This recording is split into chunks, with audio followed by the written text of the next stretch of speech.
Hi, I'm Ron Gannett, and I'm here with a group of people from Community Church in beautiful Saddlebrook, Arizona.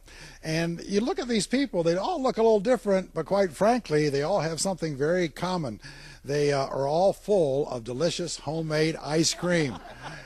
Last Sunday, we as a church had an ice cream social. And what was this all about, Leah? Seeing the notice in the bulletin about the jail ministry needing Bibles and remembering back to my heritage of going to ice cream socials, I thought, wouldn't it be fun to put the two together and have an ice cream social, ask people to make a donation and buy some Bibles for the jail ministry. What all happened on that day, huh? What was the response of people? It was a joyous celebration, let me tell you. It was like a huge party. Everybody was happy. They were having a ball. We were serving God and we were serving Community Church at Saddlebrook, having fun.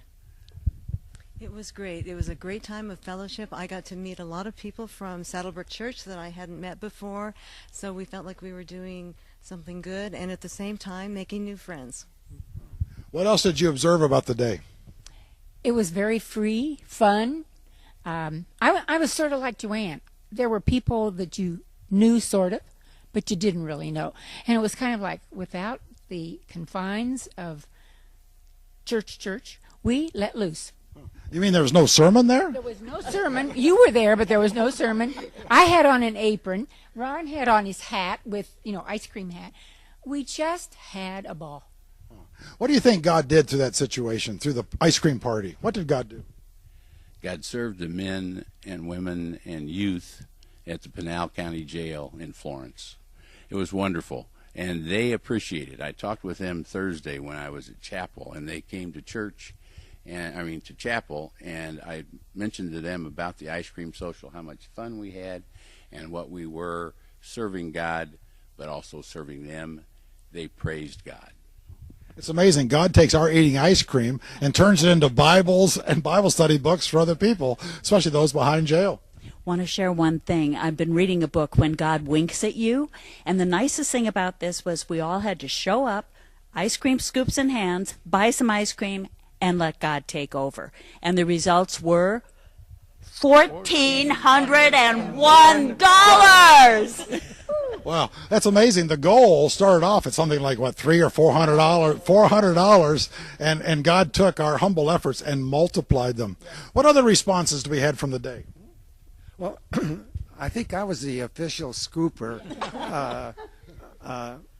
but just meeting all the people in that atmosphere, and I just felt that God was looking over our shoulder. You could sense the presence of God at the party, couldn't you? Huh? Yes, love and serve others, right? Yes. There you go. Well, to me, the whole thing just I had tears in my eyes several times during the day, knowing we met the first goal. Thinking about when we sold the quart of hot fudge to a gentleman who bid $400 for a quart of homemade hot fudge was unbelievable. Yes. He has a serious sweet tooth. His wife told me today he buys hot dogs at Costco for $1. Oh, well, how are you different because of what you experienced at the ice cream social and blessing the prison ministry in this way?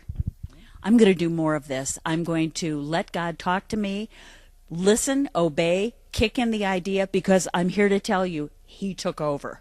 It had nothing to do with us. And for me, it was very important. I had a son who spent quite a bit of time behind bars, and he got a Bible in jail. He was there for 27 months and actually 36 months all told. And I called him about that, and he was so jazzed that we did that. It reaches others. It just, so we're going to do more, I couldn't stop thinking about that day all week. It was just like the wonderful memories kept coming back, and it was just the best feeling ever. What kind of advice would you give to people that see a need and don't know what to do? Well, first of all, talk to God about it and know that He's going to respond. It was so God-led. I just can't say much more than that. Talk to God, talk to others. I talked to a lot of people about this. I talked to anybody with a pulse. And they didn't even have to like ice cream, and they all showed up and helped, mega style. We had a great time. Just a great time. Thank you, God. Ron, I'd like to say something about the generosity of the people at the Community Church of Saddlebrook. It just speaks to the generosity in this group that you make a simple thing, you're going to have a good time eating ice cream and feeding your body, yet it ended up feeding our souls. And this wasn't just given by the people who showed up at the party. We had 58 people there. Okay, we get 1401, but it was from everybody out there. Amen. They met me outside. They stuffed my pockets with money, knowing the need, and God bless them. You know, go ahead. Oh, there's one little lady who's not here. It's Norma Weaver, who without Norma, we would not have had order in the court and taking in the money. And Norma said, Leah, please let them know I'm not here because I'm out there working off all the calories I ate from all those ice cream sundaes you forced down my throat. So I have now spoken for Norma Weaver. These are the kind of things we came away with, knowing each other, Yes. being able to laugh with each other, and knowing that we do have God as the center of our lives together. So number one is number one. Number one.